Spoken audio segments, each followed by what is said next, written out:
Guys, good morning সবাইকে। কেমন আছো সবাই? আশা করছি সবাই খুব ভালো আছো, অনেক সুস্থ আছো। আর আমিও ভালো আছি, অনেক সুস্থ আছি। তো দীপশর্মী লাইফস্টাইলে তোমাদের সবাইকে স্বাগত জানিয়ে নতুন একটা সকালে নতুন একটা ব্লগ শুরু করলাম।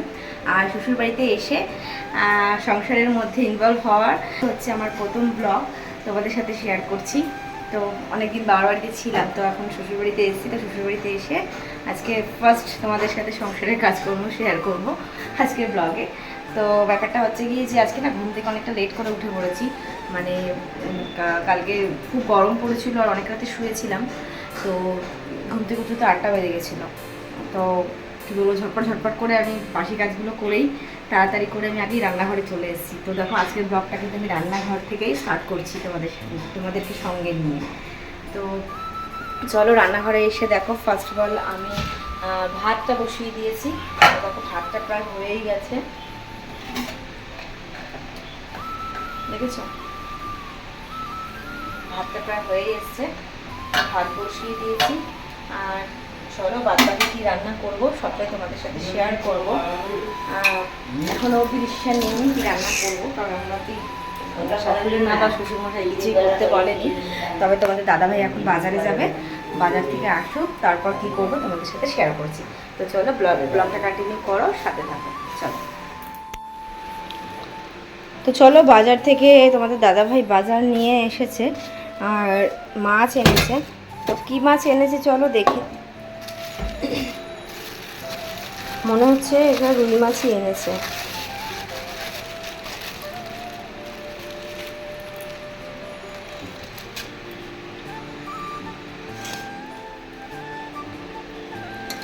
তো দেখো রুই মাছ অথবা কাতলা মাছ হবে একটা কোনো কিছু। আসলে বন্ধুরা আমি অতটা বুঝতে পারি না, মানে মাছটা না ঠিক ভালোভাবে চিনি না, তো মানে কোন মাছ বুঝে উঠতে পারি না। তবে রুই মাছ বা কাতলা মাছ কিছু একটা হবে। তো তোমরা যদি জানো তাহলে অবশ্যই কিন্তু কমেন্ট করো। তো চলো এই মাছগুলো রান্না করে নেব। আর সবথেকে বড় কথা কী বলো তো, আমাদের এখানে না মানে মাছ কেটে দেয় না, জানো তো। এই যে পিস করে দিয়েছে, এই জন্য হয়তো 10 টাকা বেশি নিয়েছে। তো দেখো এই আঁশগুলো পর্যন্ত ছাড়িয়ে দেয়নি, তো এগুলো এখন ছাড়াতে হবে। তো চলো এগুলো ছাড়িয়ে নিয়ে ঝটপট করে রান্না করে ফেলি, কারণ অলরেডি এমনিতেই অনেকটা দেরি হয়ে গেছে। আর তার উপর একটু কাছাকাছি আছে, একটু কাজ আছে, তো দেরি করলে হবে না। তো ওই ফোন নিয়ে রান্নাবান্না করতে গেলে না ভীষণ দেরি হয়ে যায়। তো সেই জন্য ভাবি চলো রান্নাবান্না করে নিয়ে তারপর আবার আসছি তোমাদের সাথে কথা বলতে। তো চলো আমি রান্নাবান্না করি, ততক্ষণ তোমরা সাথে থাকো, কেমন? চলো।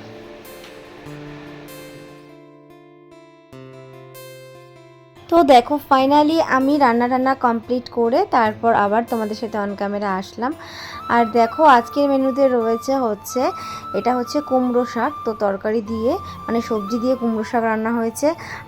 আর হচ্ছে এই দেখো সেই মাছটা নিয়েছে, ওই মাছটা পটল দিয়ে আলু দিয়ে ঝোল করেছি। আর হচ্ছে এখানে হচ্ছে আম দিয়ে ডাল। তো এই হচ্ছে আজকের মেনু, সিম্পল মেনু। এই গরমে তো সিম্পল মেনুই ঠিক আছে, তাই না বলো? আর কি বলো তো, রাতে না আজকে একটা জন্মদিন বাড়ির নেমন্তন্ন রয়েছে, তো ওখানে গেলে তো রিচ খাওয়া হবেই, তাই না? তো এই জন্য রান্নাগুলো না খুবই হালকা পাতলা করে করেছি, মানে একদমই রিচ করিনি। তো এই জন্যই আরও বেশি করে এইভাবে সিম্পলভাবে রান্না করা। আর যা গরম পড়েছে, এই গরমে সত্যি কথা বলতে সেরকমভাবে রান্না করতেও ইচ্ছা করে না, খেতেও ইচ্ছে করে না, রান্না করে না থাকতেই ইচ্ছা করে না। কিন্তু কিছু করার নেই, আমাদের তো সংসার করতে গেলে করতেই হবে এগুলো, তাই না? তো দেখো রান্নাবান্না করার পর বাসন জমেছে, তো এগুলোকে আমি পরিষ্কার করে নিই, চলো।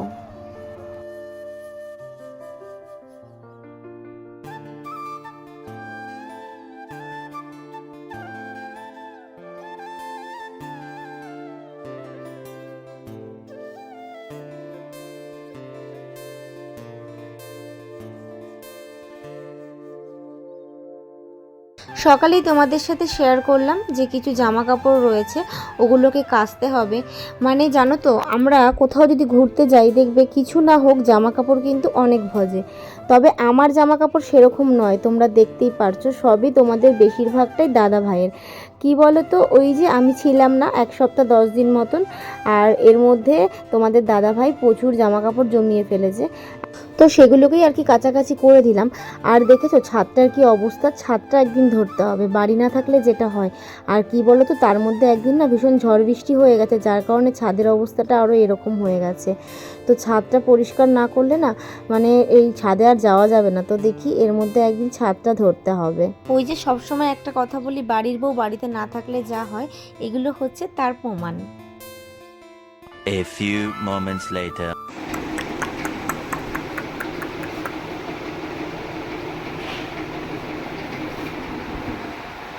Hey everyone, গুড ইভিনিং সবাইকে। তো দুপুরে সেই সংসারের কাজকর্ম করে আর অন ক্যামেরা হতেই পারিনি, তোমাদের সামনে আসতেই পারিনি। তো দেখো এখন এসছি সন্ধ্যেবেলায়, তো একটুখানি সেজে গুজে নিয়েছি, একটু ফ্রেশ হয়ে। যা গরম পড়েছে বাইরে, কিছু বলার নেই, এত গরম। তো ওই বাড়ির পাশেই একটা পুচকের আর কি জন্মদিন আছে, মানে ওই তোমাদের দাদা ভাইয়ের বান্ধবীর ছেলে, তো সেখানে ইনভাইট রয়েছে, তো ওখানে যাবো। এত গরম মানে কি বলবো, সাজা গোজা তো দূরের কথা, মানে শাড়িটা পরেছি, শাড়িতে পরাই হয় না সাধারণত, তাও একটু পরেছি শাড়িটা, দেখো কেমন ঘামছি, অনবরত ঘুমে যাচ্ছে, খুব গরম পড়েছে। আর আমার গরম বেশি, তো কেমন লাগছে বলো। গরমের মধ্যে বেশি ভারী কিছু পরিনি, তার একটাই কারণ, সেটা হচ্ছে এই গরমে ভালো লাগে না সামলাতে, তাই হালকা এই শাড়িটাই পরে নিলাম, হয়ে গেছি, কিছু ভালো লাগে না। তো যাই হোক, এভাবে রেডি হয়েছি, কেমন লাগছে জানিও। তো চলো এখন যাব ওদের বাড়িতে। তো কী কী ওখানে হচ্ছে যতটা পারছি তোমাদের সাথে শেয়ার করছি, চলো যতটুকু পারবো সবটুকুই তোমাদের সাথে শেয়ার করবো। চলো সাথে থাকো ভিডিওটা। বাবার বাড়িতে থাকাকালীন তোমাদের সাথে একটা ব্লগে শেয়ার করেছিলাম না যে একটা অন্নপ্রাশন বাড়িতে যাব, তো তার জন্য একটা গিফট কিনেছিলাম। তো কোনো একটা কারণবশত না আমি যেতে পারিনি, মানে শ্বশুরবাড়িতে আসতে পারিনি, তো সেই জন্য ওর গিফটটা না ওকে দেওয়া হয়নি, তো আমার কাছে ছিল। তো এই জন্য আজকে যেহেতু বেরিয়েছি, তোমাদের দাদাভাই বললো চলো গিফটটা নিয়ে বেরাও, গিফটটা ওকে দিয়ে আসি। তো এই দেখো এই বাচ্চাটার অন্নপ্রাশন ছিল, আর দেখো ওই ড্রেসটা ওকে পরিয়েছি, জামাটা হয়ে গেছে কিন্তু প্যান্টটা পুরো স্কার্ট হয়ে গেছে, পুরো পা ঢেকে গেছে, হট প্যান্ট আর হট নেই, পুরো একদম ফুল হয়ে গেছে। তো ওকে কেমন লাগছে জামাটা পরে তোমরা কিন্তু কমেন্ট করো। আর ও কিন্তু ভীষণ আনন্দ পাচ্ছিল নতুন জামা পরে। তো যাই হোক ওখান থেকে বেরিয়ে দেখো যেই বাড়িতে জন্মদিন হবে সেই বাড়িতে যাচ্ছি, আর এটা হচ্ছে ঠিক আমাদের পাশের বাড়ি। তো দেখো মানে খুব একটা যে বড়সড় করছে সেরকম নয়, 1 বছরের বাচ্চা, তো ওর একটু ঘরোয়াভাবেই আর কি সেলিব্রেশন হচ্ছে। তো এদের বাড়িতে না ঢুকতে অনেকটা লেট হয়ে গেছিলো, মানে অলরেডি 10টা বেজে গেছিলো। তো আর কি করা যাবে, মানে বেশিক্ষণ আর বসিনি, 5-10 মিনিট মতন বসেছিলাম ঘরে, তারপর একবারে খাওয়ার এখানে চলে এসেছি। আর এদের দেখো খাওয়ার জায়গাটা করেছিল ছাদের মধ্যে। তবে জানো এদের বাড়িতে না খাওয়া দাওয়ার মেনুগুলো কিন্তু দারুণ করেছিল, খুবই টেস্টফুল ছিল। কিন্তু জানো তো এত গরম পড়েছে যে আমি না ঠিক মতন খেতেই পারিনি, মানে শরীরটা খুব খারাপ লাগছিল, খেতে পারছিলাম না। তবে আজকের ভিডিওতে কিন্তু তোমাদের এই জন্মদিন বাড়ির স্পেশাল মেনুগুলো অবশ্যই আমি শেয়ার করব। তো দেখো প্রথমে কিন্তু স্টার্টারেই দিয়ে দিয়েছিল লেবু আর সাদা ভাত, আর তার সাথে হচ্ছে মাছের মাথা দিয়ে ডাল আর আলুর চিপস। আর তারপর দেখো এটা দিয়েছিল হচ্ছে কাতলা মাছের দই কাতলা। এই তরকারিটা কিন্তু দারুণ হয়েছিল, ভীষণই টেস্ট হয়েছিল। তো এটা দিয়ে কিন্তু আমি কিছুটা ভাত খেতে পেরেছিলাম। আর তারপর দিয়েছিল পোলাও, আর পোলাওটা দেখেছো প্রচণ্ড অয়েলি ছিল কিন্তু খেতে টেস্ট ছিল। আর এর সাথে দিয়েছিল মাটন, আর মটন তো আমার হচ্ছে ভীষণ ফেভারিট, কিন্তু ফেভারিট হলে কি হবে, গরমের জন্য না আমি খেতে পারিনি। তবে ওর বান্ধবী মানে তোমাদের দাদাভাইয়ের বান্ধবী আমাকে বারবার বলছিল যে ওকে আরও মাংস দাও, কিন্তু বিশ্বাস করো মানে আমি নিতে পারিনি, মানে এই গরমের জন্য। তো তার সাথে ছিল স্যালাড, আর তারপর শেষ পাতে দিয়েছে দেখো আমের চাটনি, আর তার সাথে পাঁপড় ভাজা, আর সাথে একটা করে রসগোল্লা। একটা নয়, তুমি যতগুলো খেতে পারবে ততগুলোই। আর তার সাথে ছিল স্প্রাইট। এটাই ছিল মেনু। তো বন্ধুরা খেয়ে দিয়ে আসলাম, আর এসে দেখো জামা কাপড় চেঞ্জ করে নিয়েছি। এত গরম লাগছে আজকে, সেটা বলার মতন নয়, প্রচণ্ড গরম লাগছে, আর শরীরটা না খুব ভালো লাগছে না, খুবই একটা মানে টায়ার্ড ফিল হচ্ছে, খুব একটা ক্লান্ত লাগছে, মানে কী জানি কেন এরকম হচ্ছে, শরীরটা খারাপ লাগছে, ভেতরে ভেতরে না শরীরটা আমার খুবই খারাপ হচ্ছে। এটা আমি বুঝতে পারছি, হয়তো বড় কোনো শরীর খারাপ করবো। তো চলো ব্লগটা শেষ করে দিই। আর কি বলো তো, বসে নিচে আর পারছি না, মানে যে বাচ্চাটাকে নিয়ে আর কি, যার যে বাচ্চাটার আর কি ইয়ে ছিল, বার্থডে ছিল, ওর বার্থডেটা অ্যাকচুয়ালি 11 তারিখে, মানে ওর বার্থডেটা অ্যাকচুয়ালি কদিন আগেই ছিল, তো সেদিন করতে পারিনি, মানে আমাদের এখানে ভোটের জন্য। তো সেই জন্য আজকে আর কি খাওয়া দাওয়াটা করলো, তো মানে সেলিব্রেশনটা আজকে করলো, আর ওই দিনকে আর কি বার্থডের যে নিয়মকানুন সেগুলো করেছে। আর যেহেতু অনেকটা রাত হয়ে গেছে, তো বাচ্চাটা না মানে থাকছে না গরমে, এদিক ওদিক ঘুরে বেড়াচ্ছে, এই জন্য বাচ্চাটাকে না আমি কোনোভাবে ভিডিও শট নিতে পারিনি বাচ্চাটার, কারণ সেটা সম্ভব হয়নি। মানে আমি যখনই মানে যেই মুহূর্তে বাচ্চাটার সামনে থাকছে সেই মুহূর্তে বাচ্চাটা মানে থাকছে না, ও আর কি বুঝতেই পারছো ছোটো বাচ্চা, তো এদিক ওদিক দৌড়াচ্ছে, তারপর মানে খেয়ে দিয়ে ঘুমিয়ে পড়েছে। মানে যখন আমি জিজ্ঞাসা করলাম ছেলে কথায়, বলছে যে ওই তো তখন দুষ্টুমি করেছে, আমি খেয়ে দিয়ে ঘুমিয়ে পড়েছে।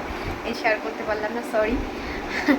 তো আর কি করা যাবে, তো যতটুকু আমি পেরেছি, যেভাবে পেরেছি বুঝতেই পারছো, মানে নেমন্তন্ন আমার আর আমার শাশুড়ি মায়ের ছিল, আর কারোর ছিল না যেহেতু, তো সেভাবে অতটা ভিডিও শ্যুট নিতে পারিও নি, তো যতটুকু পেরেছি তোমাদের সাথে শেয়ার করেছি।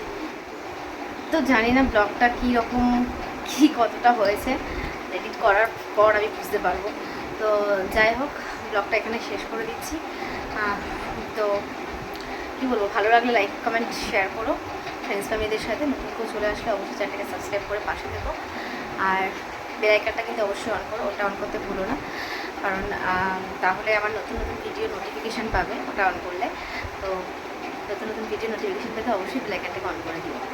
তো চলো, আজকের মতন ভিডিও এই পর্যন্তই রাখছি, দেখা হবে আবার নেক্সট ব্লগের সাথে। ততক্ষণের জন্য অনেক সুস্থ থাকো, অনেক ভালো থাকো। চলো, good night, sweet dream, take care, love you, bye by.